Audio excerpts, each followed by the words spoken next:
Medieval history and artificial intelligence do not mix well. Today, I'm putting 9 AI-generated medieval scenes up against real historical evidence. You'll see direct side-by-side comparisons that make the mistakes obvious. Everything from fabrics that never existed in the Middle Ages to buildings with architectural features centuries out of place. AI-generated images often contradict basic facts established by historians. For example, some show bare stone churches when scholarship tells us medieval monasteries were covered with plaster and brightly painted. These errors matter, especially since AI images can spread misconceptions to audiences who might not know any better. Let's see just how far off these digital recreations are, starting with a place that's often misunderstood: Lindisfarne Monastery. AI ruins versus medieval splendor. Lindisfarne Monastery is a prime example of how AI-generated images distort medieval reality. In these AI scenes, Lindisfarne appears as little more than a heap of broken stone, isolated and abandoned. But that vision ignores everything historians know about the site. During its height, Lindisfarne was a thriving monastic center off the Northumbrian coast, bustling with monks, scribes, and visitors. Its location on an island accessible by causeway made it both a hub of learning and a place of constant activity. The AI's depiction as a ruin erases the true vibrancy of Lindisfarne. Instead of empty walls and rubble, the real monastery was alive with the sounds of chanting, the scratching of quills, and the movement of people between buildings. The Lindisfarne Gospels, produced around 700 AD, are proof of this.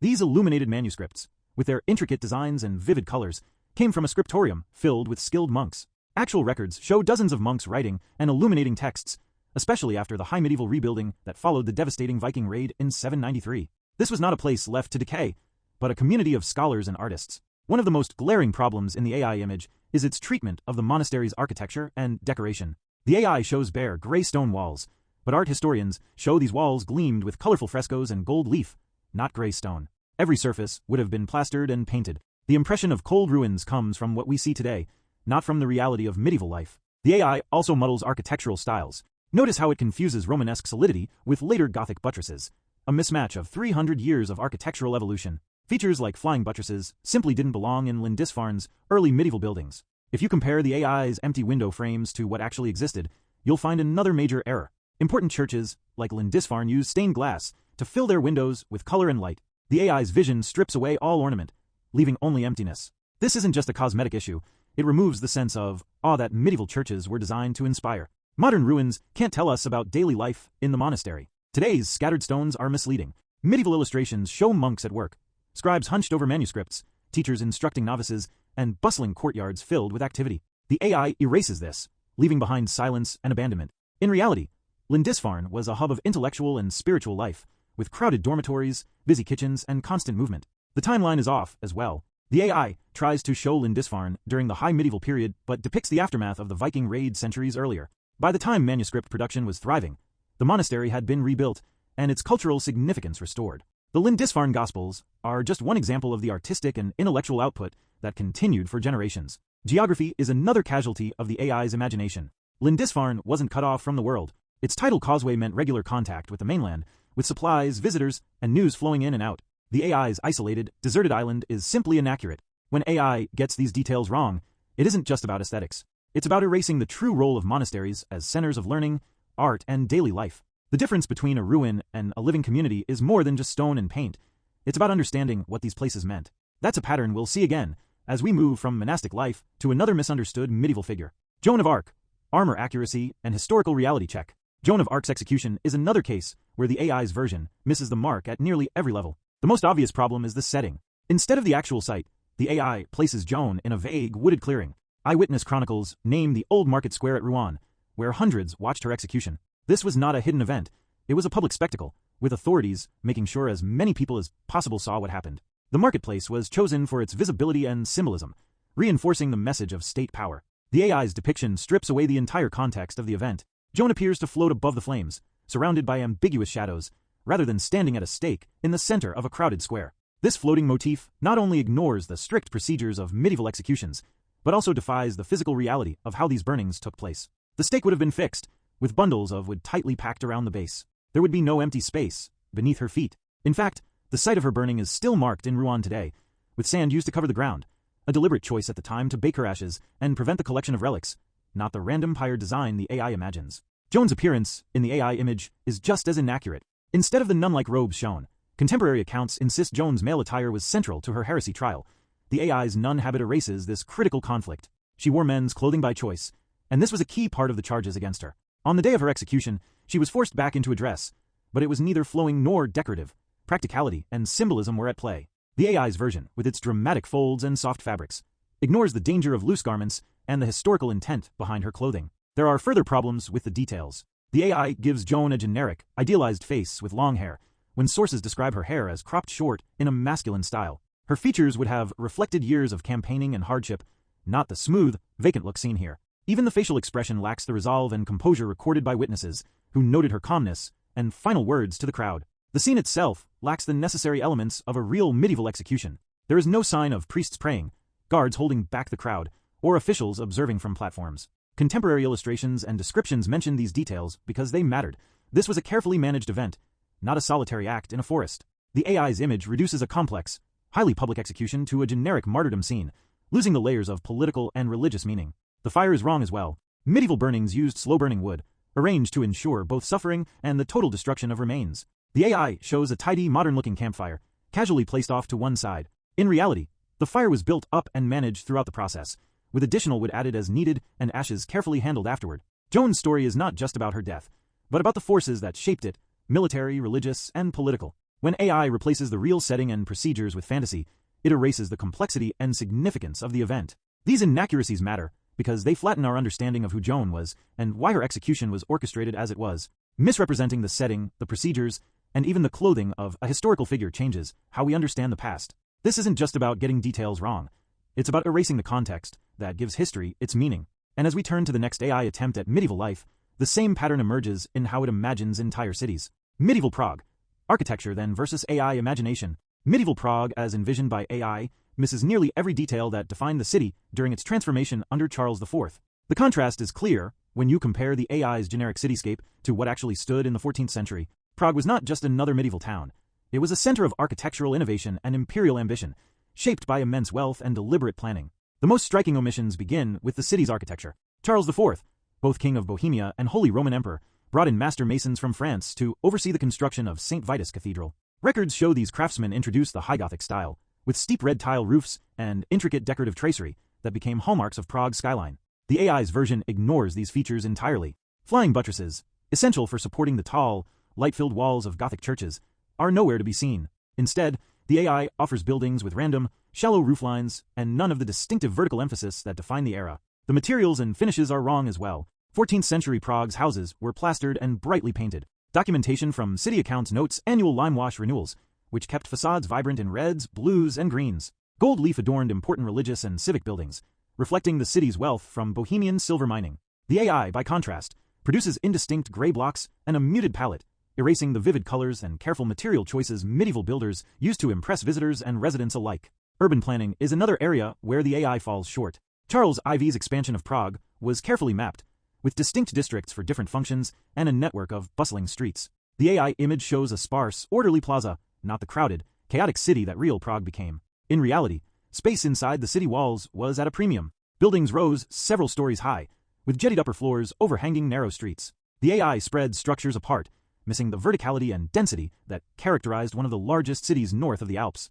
Iconic landmarks are also missing or misrepresented. Charles Bridge, completed in 1402, was an engineering marvel, wide enough for markets and processions, flanked by defensive towers and lined with statues. The AI's version fails to capture its scale or detail. St. Vitus Cathedral's precise Gothic geometry, its tracery windows and soaring vaults, took decades to perfect, yet the AI substitutes simplified forms that lack both proportion and mathematical precision. Sculptural details, so prominent on Prague's buildings, are smoothed away, losing the saints, kings, and mythical creatures that once covered every surface. The AI's depiction of street life is equally empty. There are no market stalls, workshops, or fountains. Medieval Prague was alive with merchants, craftsmen, and entertainers. The city's famous astronomical clock, completed in 1410, is absent, despite being a symbol of Prague's technological innovation and civic pride. Instead, the AI gives us sterile corridors, stripped of the noise and color of daily life. These inaccuracies matter because they erase the city's historical reality.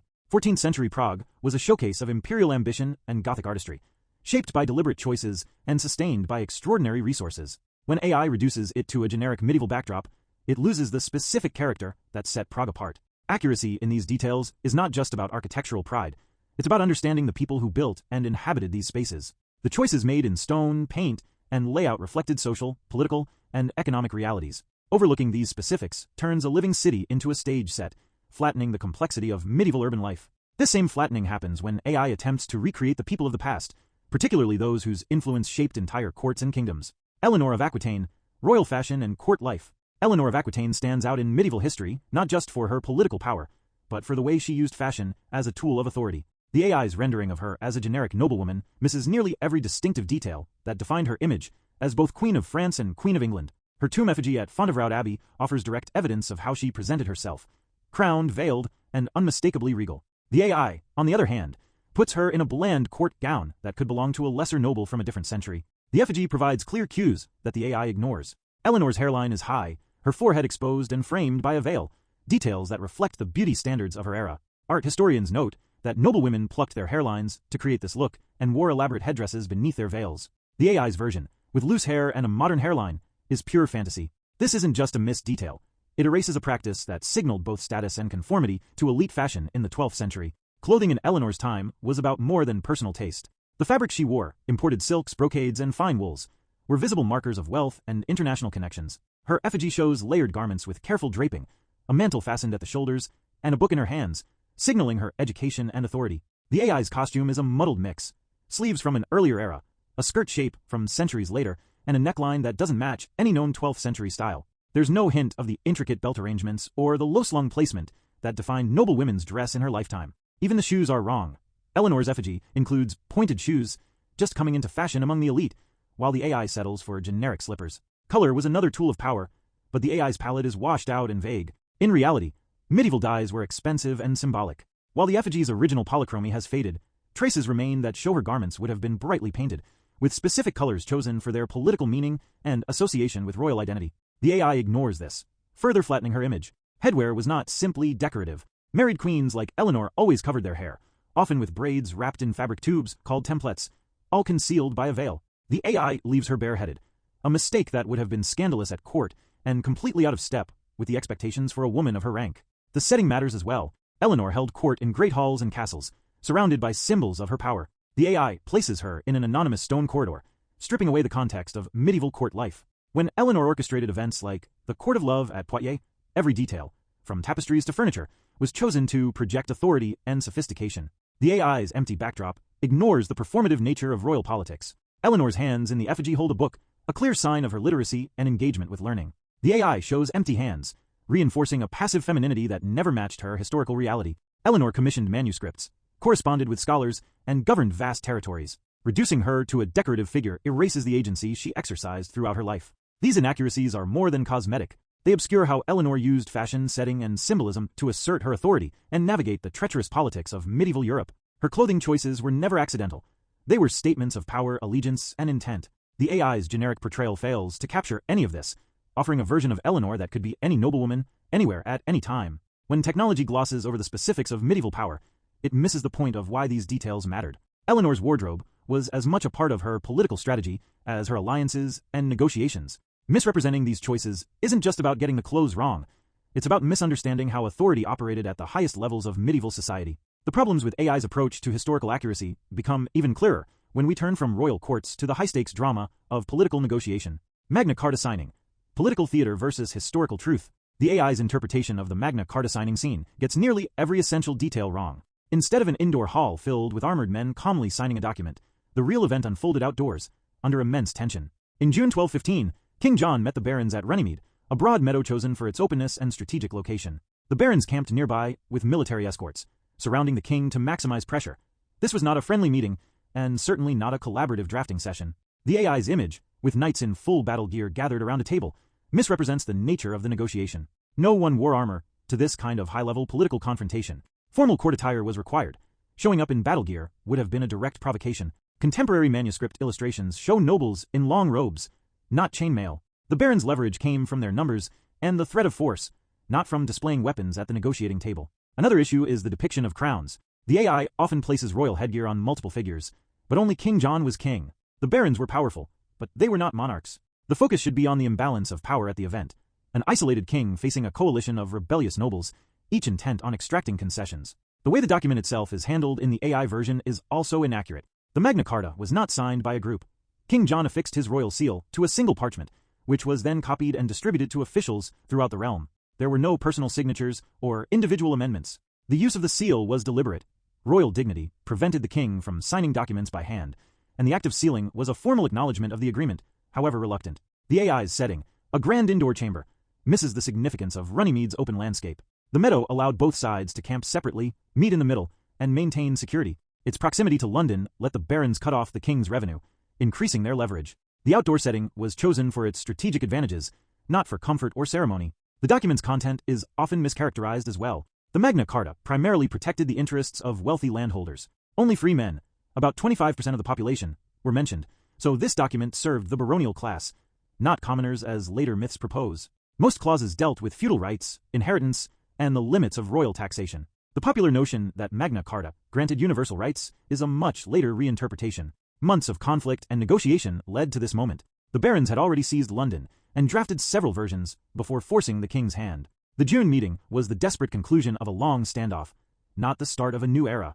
The AI's image flattens this history into a single misleading tableau. Posture, placement, and even silence had meaning at Runnymede. Chroniclers describe tense standoffs, with armed barons watching every movement and King John raging privately. The AI's orderly row of equals ignores the strict hierarchies and the calculated displays that defined medieval political theater. Material details matter, too. Surviving charters show the Magna Carta handwritten in Latin, on parchment, with the king's seal attached by cord. These physical traces reveal the document's authenticity and the gravity of the occasion, details the AI glosses over in favor of generic medieval imagery. Missing this context erases the real stakes of the Magna Carta.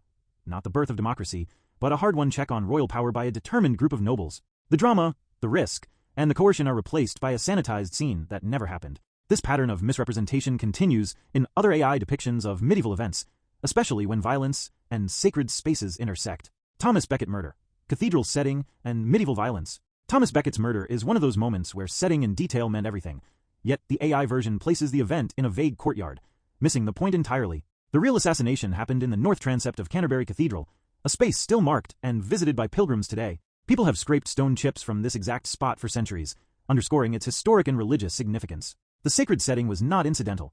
Violence in a cathedral, especially during worship, was a direct affront to the church and transformed Becket's death into a martyrdom that resonated across Europe. Contemporary accounts make it clear that the attack wasn't some random outdoor brawl. The murder took place after Vespers, during the evening prayer service, when the cathedral was dimly lit and filled with the sound of chanting. This timing was no accident. The knights waited until dusk, a moment of ritual and reflection, to strike. Guards attacked during evening prayers, not in broad daylight. This deliberate choice heightened the sacrilege and left a lasting impression on everyone present. The AI's depiction also erases the importance of Becket's vestments. As archbishop, he wore a full set of ecclesiastical garments, a richly embroidered chasuble, a stole, and a mitre. These weren't just decorative. They marked him unmistakably as clergy and reinforced the gravity of the act. Becket's chasuble, in particular, was a Eucharistic garment, signaling his role as priest and leader. The AI dresses him in generic robes, stripping away the visual language of authority and sanctity that was central to the event. The attackers themselves are misrepresented in almost every possible way. The four knights, Reginald Fitzurse, Hugh de Morville, William de Tracy, and Richard Le Breton, were not dressed in matching colors. Their clothing would have reflected their individual status and wealth, not some uniform code. The AI's choice to put them all in red simplifies a complex event and ignores the personal motivations and backgrounds of each man. Historical records mention the use of swords, and some accounts describe a blow that cleaved part of Becket's skull, a detail that turned the violence into something immediately symbolic. The AI image, with its generic swordplay and lack of specificity, misses the calculated brutality that defined the assassination. The cathedral's architecture shaped the event in ways the AI overlooks. The north transept, with its pillars, altars, and steps, created a chaotic scene as the confrontation unfolded. The attackers had to navigate this real, constrained space, not an open courtyard. Material traces remain. Marks on the stone floor, where swords struck and blood stained the pavement. Pilgrims later scraped away bits of the floor as relics, a testament to the impact the event had on collective memory. What's lost in the AI's recreation is the political context. This was not a random act of violence, but the outcome of a long conflict between Becket and King Henry II over the limits of royal authority. Every aspect, the location, the timing, the vestments, the chosen weapons, carried meaning for contemporaries. Breaking the sanctuary of the cathedral sent a message about power and defiance that echoed for generations. Misrepresenting Becket's murder as a generic act of medieval violence, stripped of its setting and symbolism, erases the boundaries that made this event so shocking to its witnesses. The AI's version offers only a flattened scene, missing the reality of a world where place, ritual, and power shaped every response to violence. The difference between a true historical event and a generic depiction is not just in the details, but in the meaning those details carried for everyone who lived through them. When AI images ignore these realities, they create a version of the past that feels empty. Just as we'll see in the next example, where the bustling life of a medieval city is replaced with little more than darkness and silence. Black Death London. Urban life during plague times. AI's rendering of Black Death London offers a version of the city that never existed. Instead of a living, crowded metropolis under siege by plague, the image presents empty streets, scattered with chimneys and shrouded in darkness. This vision erases the reality of 14th century London, where life continued amid fear and loss, and where the city's density played a central role in the spread of disease. The most immediate error is the depiction of chimneys. Archaeological studies show most London homes still relied on central hearths for heat and cooking well into the 15th century. Chimneys were rare, typically found only in the wealthiest households, and certainly not stacked across every rooftop as the AI imagines. Central hearths filled rooms with smoke, a detail that shaped daily life, and may even have affected the spread of plague by deterring fleas. The AI's industrial-looking chimneys are centuries out of place, and their presence distorts the real living conditions of medieval Londoners. The emptiness of the AI's streets is another major problem. Contemporary registers and chronicles describe a city that, while deeply affected by the plague, never emptied out completely. Markets operated under quarantine flags, and houses marked with painted crosses warned of infection within. The AI omits these crucial markers of urban life. Instead of deserted lanes, real plague-era London was filled with people. Those who could not or would not flee, essential workers, and the poor who had no country estates to escape to. Commerce continued, albeit with fewer vendors. The absence of market stalls and plague crosses in the AI image erases the resilience and desperation that defined the city during outbreaks. Material details also go astray. Most medieval London houses were timber-framed with wattle and daub, not the uniform stone blocks the AI supplies. This matters because thin wooden walls meant neighbors could hear and smell the suffering next door. The AI's sturdy stone buildings create a false sense of privacy and isolation, missing the communal experience of living through plague. Chroniclers record people wading through sticky muck in the streets, corpses abandoned by yawning pits, and the constant presence of noise and odor. The AI's pristine, empty lanes lose this visceral reality. Lighting is misused as well. The AI's perpetual twilight is a modern cinematic trope, not a historical fact. 14th century Londoners rose and slept with the sun, and even in times of mass death, daily routines continued. The darkness in the AI's depiction is metaphorical, not literal. Contemporary accounts describe daylight scenes of chaos, bodies being carried through crowded alleys, priests administering last rites, and frantic attempts to conduct business before falling ill. Plague responses were more organized than the AI suggests. Authorities implemented quarantines, arranged for mass graves, and organized processions and prayers. Excavations of sites like East Smithfield show careful burial practices and the presence of personal items, evidence of continued community care even in crisis. The AI's image of societal collapse overlooks these efforts and the adaptation that allowed the city to function. Class differences shaped the experience of the plague. While wealthier citizens sometimes fled, many remained. Essential trades, bakers, butchers, carters, continued to operate. Transportation did not stop. Carts moved food in and bodies out, and the city's rhythms persisted. The AI's static, lifeless scene misses the constant movement and noise that characterized London during this period. The real tragedy and significance of the Black Death lie in how people responded to catastrophe, not in atmospheric gloom. London adapted, mourned, and survived, leaving behind records of fluctuating prices, changing laws, and daily negotiations with death. AI's oversimplified vision replaces this documented complexity with visual cliches, missing the point of how societies endure. This pattern of missing the lived reality of the medieval world is not limited to depictions of disaster. When AI turns to moments of royal ceremony and political theater, it repeats the same mistakes, flattening tense, chaotic events into static, generic images. William's coronation, medieval ceremony and royal pageantry. When it comes to William the Conqueror's coronation, the AI-generated scene fails to capture the atmosphere and specifics of the event. William was crowned King of England in Westminster Abbey on Christmas Day, 1066, a ceremony marked by tension, not tranquility. He was anointed inside the Norman crypt, not in a generic medieval hall as the AI imagines. Contemporary accounts and the Bayeux Tapestry both show a gathering defined by unease, with Norman soldiers posted throughout the church and English nobles watching warily. The AI's version, with its faceless, peaceful figures, removes the very real sense of danger and uncertainty that hung over the day. The mistakes begin with the architecture. The AI depicts soaring Gothic vaults, but Westminster Abbey in 1066 was early Norman, characterized by rounded arches and massive pillars. The structure was solid and imposing, not the delicate, pointed style that came centuries later. This error isn't minor. Architecture shaped the movement and acoustics of the ceremony, and the Norman style would have been immediately recognizable to anyone present. The AI's generic setting strips away the historical context and the physical details that anchored the coronation in its time. Color is another missing element. Medieval churches were not bare stone spaces. They were brightly painted, with walls and ceilings covered in vivid patterns and religious imagery. designed to evoke awe. The AI's drab, unpainted interior ignores this reality, making the coronation look sterile and modern. Even the floors mattered.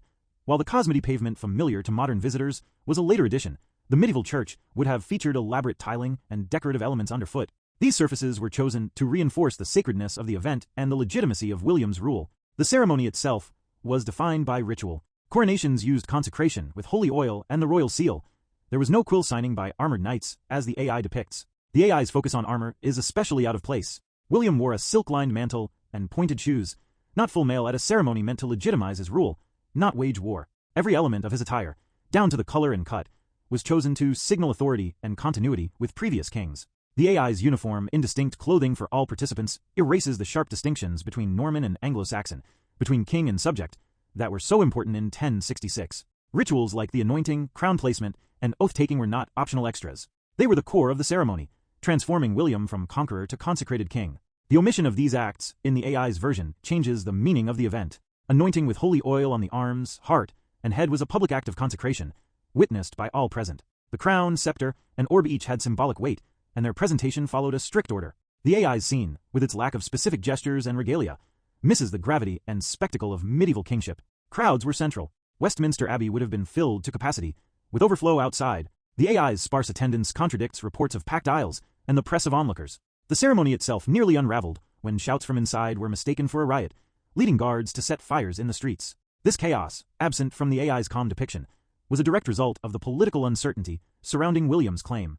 Other sensory details are missing as well. The coronation took place in a multilingual environment, with Norman French, Old English, and Latin all spoken in the church. Misunderstandings and confusion heightened the risk of violence. Music, too, played a role, with choirs and instruments marking the ceremony's key moments. The AI's silent, orderly scene cannot convey the tension, noise, and movement that defined the coronation. The core problem is not just inaccuracy in detail, but a misunderstanding of what was at stake. William's coronation was a moment of fragile authority, enforced by military presence and ritual display. The AI's sanitized version turns a contested, dangerous event into a bland tableau. This approach isn't limited to royal ceremonies.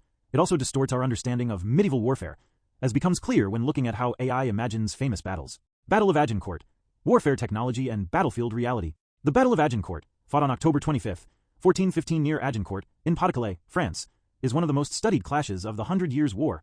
AI-generated images of Agincourt, however, misrepresent almost every important aspect of the battle. The digital versions show tidy, dry fields, clean uniforms, and even siege engines that never belonged on this kind of battlefield. French chroniclers described seas of blood and mud, not the AI's dry, orderly lines. Looking at the AI's version side by side with period illustrations, the differences are immediate.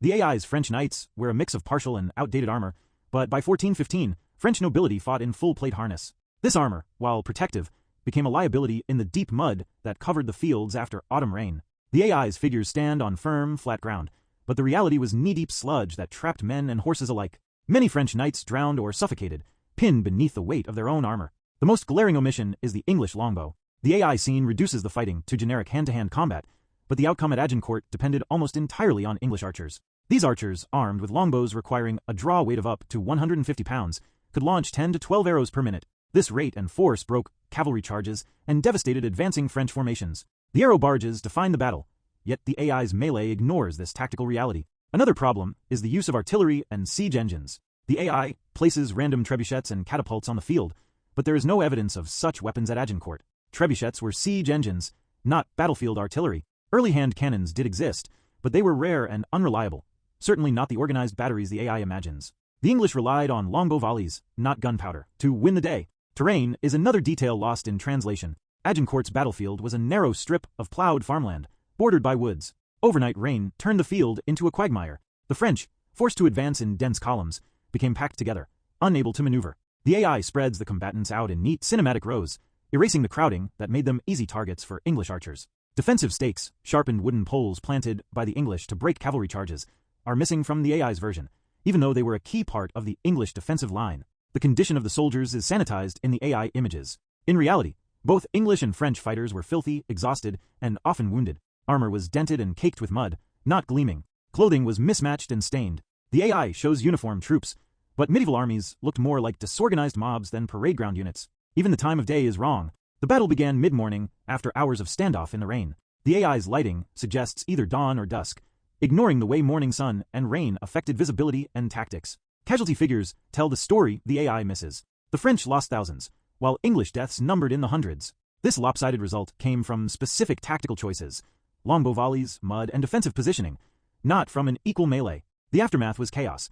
Contemporary sources describe heaps of bodies so dense they formed makeshift bridges. When AI images erase these realities, they don't just get details wrong, they flatten the complexity and brutality of medieval warfare. The story of Agincourt is one of terrain, technology, and tactics combining in ways that changed history. Ignoring these facts creates a false version of the past. This problem isn't limited to battles. It's a pattern that runs through every AI attempt to recreate the medieval world. What these AI images offer is not just inaccuracy, but the risk of creating new medieval myths. Historians like Dr. Amy Boyington warn that when AI-generated scenes circulate widely, they can mislead viewers and reshape our cultural memory. These errors, modern chimneys, misplaced rituals, or invented clothing, aren't trivial. They shape how people, especially those learning about history for the first time, picture the medieval world. If you want to see the real color and complexity of the past, consult trusted sources. Explore the Lindisfarne Gospels, imaging and archives, or take a virtual tour of documented medieval sites. Preserving the integrity of history matters, and it's worth seeking out the evidence that shows how people truly lived.